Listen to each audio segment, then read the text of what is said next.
Bonjour, c'est Mélissa de Je suis maman, on se retrouve pour une nouvelle vidéo. Alors aujourd'hui on va tout simplement établir ensemble mon budget pour l'année 2023. Voilà, je pense que vous le savez, quand on a envie de gérer son budget et en particulier de faire le système des enveloppes budgétaires, il faut vraiment savoir où chaque cent, chaque euro va être dépensé. Voilà, c'est peut-être un peu bizarre de dire ça comme ça. Certains, dans les commentaires sur les réseaux sociaux, disent même que c'est de la radinerie, etc. Alors pas du tout. C'est juste une façon de gérer son budget correctement pour ne pas avoir de mauvaises surprises et pour savoir exactement toutes les dépenses qui doivent être faites durant l'année. Fin d'année, je pense en décembre ou en novembre, j'avais déjà fait des listes, des anniversaires, etc. Je ne sais pas si vous vous rappelez, tout ce que je devais dépenser pour la voiture, etc. Ici, je ne vais pas tout redétailler, mais je vais vraiment voir avec vous comment se passera la répartition dans mes enveloppes de mon argent dans le courant de cette année 2023 selon voilà les besoins etc que j'ai cette année, ce qu'on aimerait faire etc. Mais je vais voir tout ça avec vous. Alors j'ai ici donc écrit que nos revenus, donc ce n'est pas mes revenus à moi toute seule, je le rappelle, ce sont les revenus de mon compagnon, de moi, plus les allocations familiales pour Lexi. Donc, avec tout ceci, on rentre à la maison plus ou moins 3600 € par mois, c'est un petit peu arrondi. Donc, mes dépenses fixes, je ne vais pas toutes vous les reciter, mais il s'agit de mes crédits, de mes factures d'électricité, d'eau, voilà, un petit peu le téléphone, Internet, bah, tout ce qui se déduit de mon compte, que je ne peux pas toucher, qui reste sur mon compte, et je sais que j'ai assez d'argent pour payer tout ce qui doit se décompter quand je laisse cette somme sur mon compte. Et cette somme est de 2650 €. C'est quand même une grosse somme. Voilà, on a plusieurs crédits. Enfin voilà, il y a pire que nous, je pense, et il y a beaucoup mieux. Mais c'est quand même une grosse somme que l'on doit laisser de côté pour payer toutes ces factures, tous ces crédits, etc. Ça, donc, c'est ce qui concerne nos dépenses fixes. Ensuite, ici, j'ai mis les dépenses variables, donc c'est donc tout ce qui se trouve dans mes enveloppes budgétaires, donc pour le mois. Donc, je parle ici de ce classeur, hop, où vous allez voir qu'on retrouve bien mon enveloppe courses. Hop, on va y arriver. Essence, santé. Je sais même pas si je suis bien cadrée, si vous voyez, en fait. Hop, shopping. Resto, j'ai mis Georgie, Mélissa, Lexi et divers. Donc voilà, ça ce sont donc mes dépenses variables pour le mois, ce que je remplis mes enveloppes. Donc pour les courses, nous avons 200 € par mois.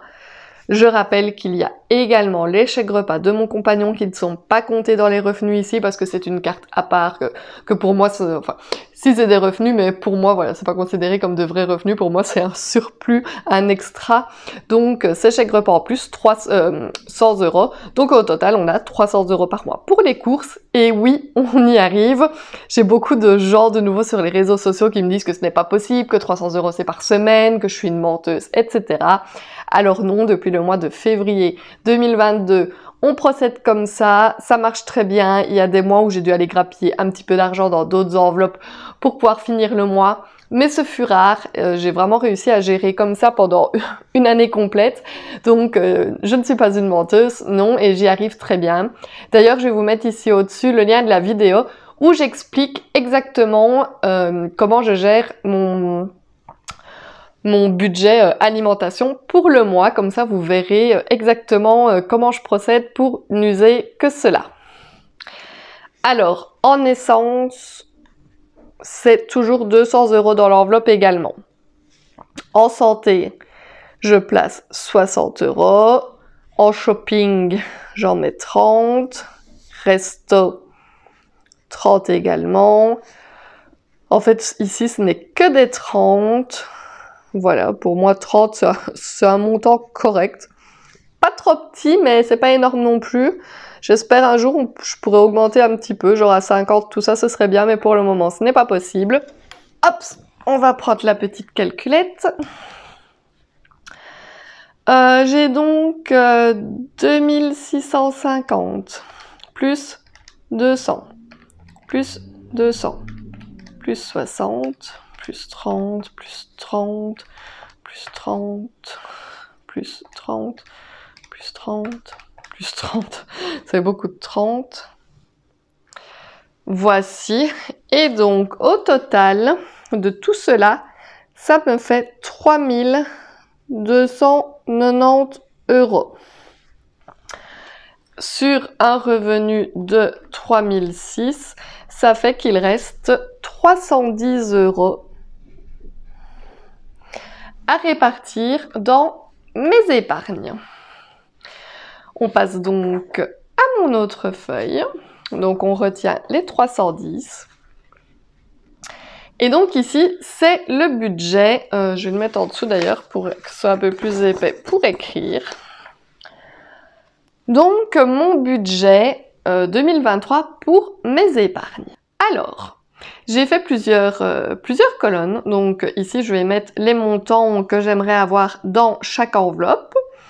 Ici, on va voir si chaque mois, ce que je devrais mettre dans les enveloppes pour arriver à ce montant. Et ici, j'ai rajouté primes parce que c'est quelque chose que généralement, quand j'établis mon budget, j'oublie toujours que sur une année, on a quand même des primes. Donc, je parle ici des impôts, donc des contributions que nous, on retouche, les congés payés et la prime de fin d'année. Au total de ça, j'ai compté que nous avions, j'ai oublié de le mettre, je vais le mettre ici, 4400 € de primes sur l'année. Donc les primes, généralement, on les utilise pour justement certaines de ces catégories. Et je vais voir un petit peu comment je vais pouvoir faire tout ça pour que mon budget roule correctement dans cette nouvelle année. Voilà. Alors, pour les fêtes, et c'est dans la vidéo que je vous parlais, je vais vous mettre le lien aussi quelque part ici au-dessus, où j'avais fait la liste de toutes les fêtes, de combien je devais mettre pour chaque personne de côté, etc. J'avais vraiment essayé de détailler au plus pour vraiment établir mon budget. Donc ça, je connais les montants, j'ai essayé de les arrondir un petit peu, voire de les diminuer parce qu'il me semblait quand même faramineux. J'essaierai de faire des cadeaux un peu plus petits, etc. Mais je sais combien il me faut dans cette catégorie. Pour les fêtes, donc quand je parle de fêtes, je parle Saint-Valentin, Carnaval, Pâques, Saint-Nicolas, Noël, Halloween, voilà. Ça, c'est tout ce que moi je considère comme fête. Et sur une année, ça représente un budget chez nous de 1000 €. C'est déjà un montant assez gros, mais voilà, et vous savez, j'ai des neveux, j'ai des filleuls, voilà, j'ai ma fille, quand c'est les fêtes, je parle aussi fête des pères, fête des mères, donc voilà, tout ça l'un dans l'autre, ça fait un petit budget et il me faut, enfin déjà avec 1000 € sur l'année, je serais déjà bien contente. Ensuite, pour la maison, j'avais fait le calcul, etc. aussi, si c'est pour l'entretien de la cheminée, etc. Il me faut 500 €. J'aimerais avoir plutôt 500 € dans cette enveloppe. Pour la voiture, enfin pour les voitures d'ailleurs, j'aurais dû mettre un S parce que nous avons 2 voitures. On vient normalement de faire tout ce qu'il fallait pour les voitures pour le moment. Donc j'espère que là on va être tranquille quelques mois. Mais pour m'avancer, j'aimerais vraiment mettre minimum 600 € de côté pour les voitures. Voilà, ça c'est vraiment, voilà, j'aimerais qu'on ait dans notre enveloppe 600 € pour quand on devra faire des frais sur l'une ou l'autre voiture. Alors pour les anniversaires, normalement j'étais à 1000, j'ai descendu. J'ai mis 900 €. On fera peut-être des cadeaux un peu plus petits, etc. Mais pour les anniversaires, donc de nos amis, de nos familles, en tout cas des gens à qui on offre des cadeaux sur une année, il me faut plus ou moins 900 €. Le bois de chauffage, c'est un minimum, mais 200 €. Tout dépend du prix de la ster. Cette année, elles étaient un peu plus chères. Avant, c'était un peu moins cher. Donc voilà, il me faut aussi un petit minimum de 200 €. Mon fonds de secours, j'aimerais qu'il atteigne les 500 €.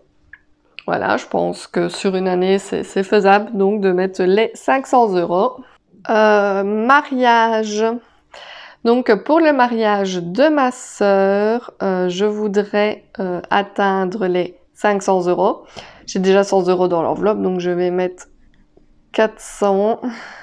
Hop, 400 € de plus pour le mariage de ma sœur. Pour les 40 ans de mon compagnon, en fait de base je voulais lui organiser une fête, etc. avec plein de gens.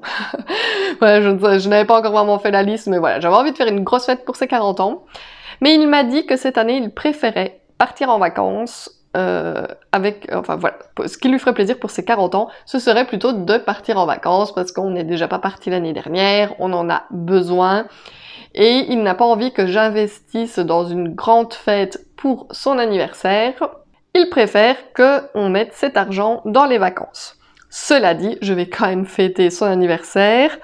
Il a quand même 40 ans, ce sera pas une grosse fête, mais on va quand même faire un petit truc sympa. Je ne sais pas encore quoi, je vais y réfléchir.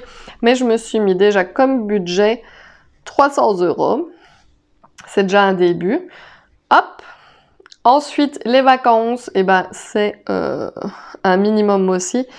J'aimerais mettre 1000 € de côté pour les vacances, en sachant que ce n'est pas du tout énorme. Mais voilà, si déjà on arrivait à avoir ça, ce serait pas mal. Je sais pas encore où est-ce qu'on veut partir, enfin ce sera pas hyper loin, ce sera pas... voilà. On a envie de se prendre 1 ou 2 petites semaines de vacances dans un petit endroit tranquille, mais voilà. On n'a pas encore vraiment regardé où, mais mon budget de 1000 €, voilà. Il faudra minimum ça. Pour le mazout, j'ai de quoi faire le plein, et ben là on va devoir refaire le plein incessamment sous peu. J'ai l'argent de côté, mais pour le reste de l'année, j'aurai besoin de 2000 € de mazout. Donc voilà, hops. Pour les sorties, j'aimerais placer 300 €.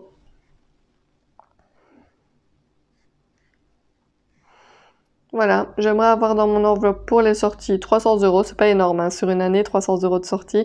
Mais voilà, de nouveau, c'est un minimum, je voudrais avoir 300 €. Et pour mes petits chats, je voudrais mettre 300 € également de côté.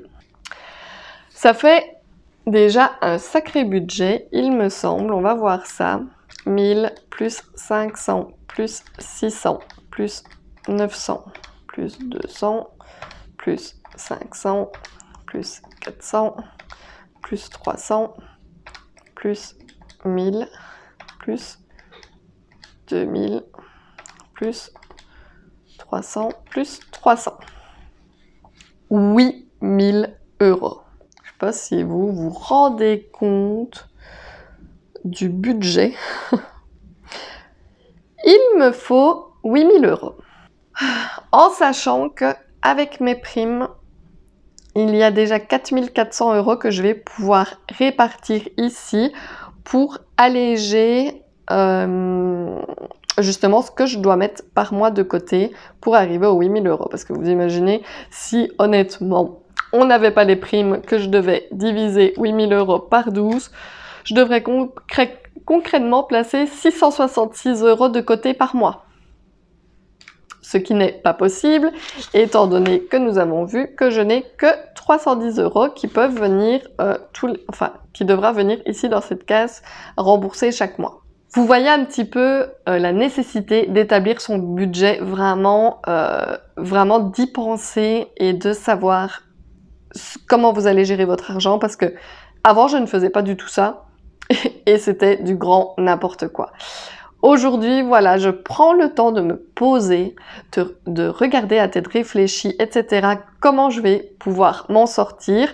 Et surtout, et ça c'est le plus important, c'est que je respecte ce que je me serais dit. Voilà, il n'y a pas de, au final, ah non, je vais utiliser cet argent-là pour faire ça ou ça. Non, non, non. Si j'ai décidé qu'une telle somme serait prévue pour faire telle chose, ce sera comme ça et c'est tout. Voilà, il faut se fixer des limites et des règles quand on veut pouvoir gérer son budget correctement, surtout si, comme moi, vous êtes... si vous êtes un peu juste financièrement, j'ai envie de dire, voilà, il y a vraiment pire que moi, j'en suis bien consciente, mais voilà, on est quand même pas, on fait pas partie des gens les plus aisés qui peuvent se permettre tout et n'importe quoi. Voilà. Donc, reprenons nos moutons. Alors, tout en sachant que j'ai mes 4400 € de primes.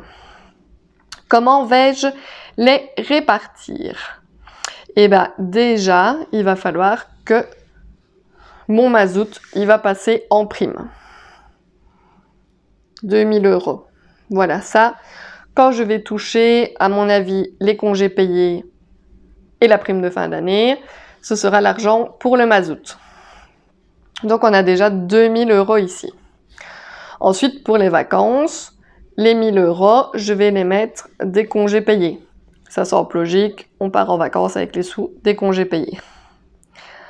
Ensuite, donc, il me reste 1400 € à répartir un petit peu ici pour essayer d'alléger un petit peu tout ça.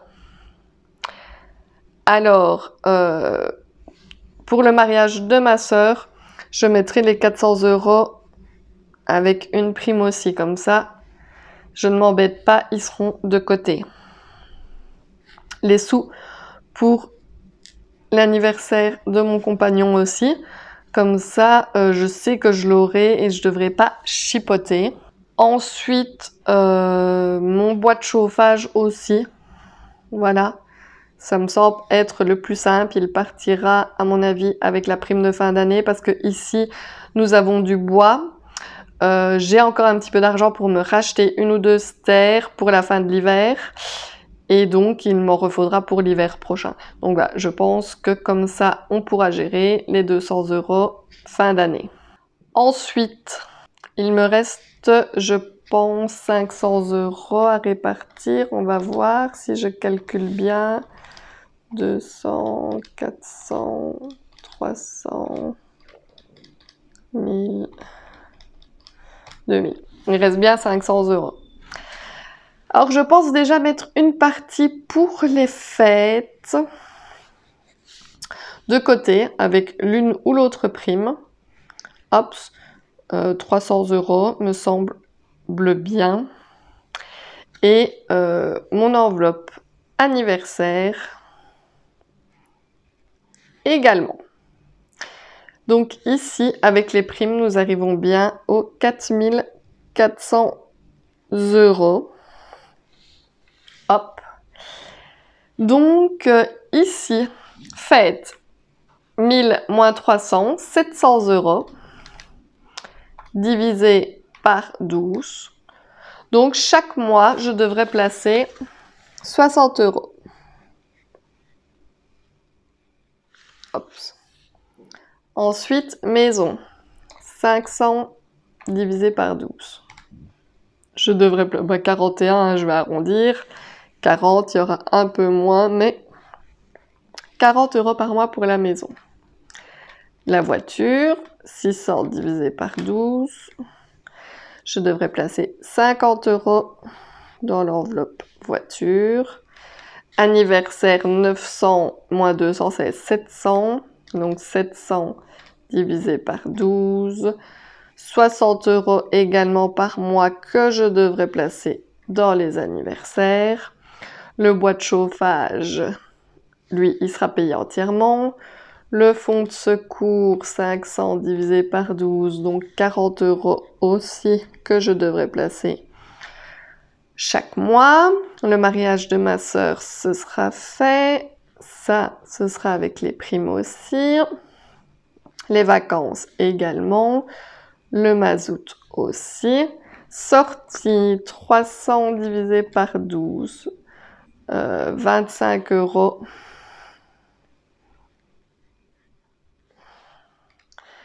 Et les chats, donc, c'est la même chose en fait. Suis-je blonde? 25 € également. Alors, faisons le total. 60, plus 40, plus 50, plus 60, plus 40, plus 25, plus 25. On arrive à un total de 300 €. Et il me restait exactement 310 € si mon budget est bien respecté à répartir dans mes enveloppes. C'est bien, mais je viens de me rendre compte que j'avais donc mon défi. Ce n'est pas dans celui-là. Hop. On va voir un petit peu en fait ici. Donc le mazout. Hop. Le mazout, ce sera bon. Le bois de chauffage, on l'a bien mis. Le fond de secours, c'est bon également. Voiture, ça y est également. Les taxes, je ne les ai pas mises parce que je m'en sors autrement pour le moment. Quand je dis que je m'en sors autrement, en fait, c'est que l'argent fait partie de mes dépenses fixes qui restent sur mon compte. J'ai déjà une partie qui rembourse chaque mois, que ce soit les taxes de circulation de la voiture, l'assurance incendie, etc. Tout est calculé comme ça. Alors les fêtes, ce sera bon également. Anniversaire aussi. Les sorties aussi. Maison, c'est ici, ce sera bon aussi. Les chats, c'est bon également. Mariage, on est ici, ce sera bon. Les 40 ans de Georgie aussi. Disney, je vous l'avais déjà dit dans d'autres vidéos, on n'ira pas cette année, donc l'enveloppe restera vide. Les vacances ici se rempliront. Le défi 5 €, ben ça c'est avec les épargnes que j'arrive peut-être ou pas à faire courant du mois. Et alors ici, normalement, j'avais mon défi des 520 € en 52 semaines. Donc, comment dire que je devais quand même placer 10 € par semaine. Il m'aurait fallu que j'ai au moins ici 40 ou 50 € par mois à pouvoir placer dans cette enveloppe. Actuellement, je n'aurai que 10 € à pouvoir y placer. Voilà, c'est toujours ça. Après, j'ai envie de dire que c'est à moi à faire en sorte que de ne pas user tout mon argent de mes enveloppes tous les mois pour pouvoir placer justement cette épargne dans mon défi des 52 semaines. Voilà, dites-moi un petit peu ce que vous pensez de mon budget, si j'ai encore oublié quelque chose ou si cette fois-ci tout a l'air d'être sous contrôle. Je pense que j'ai bien fait ça.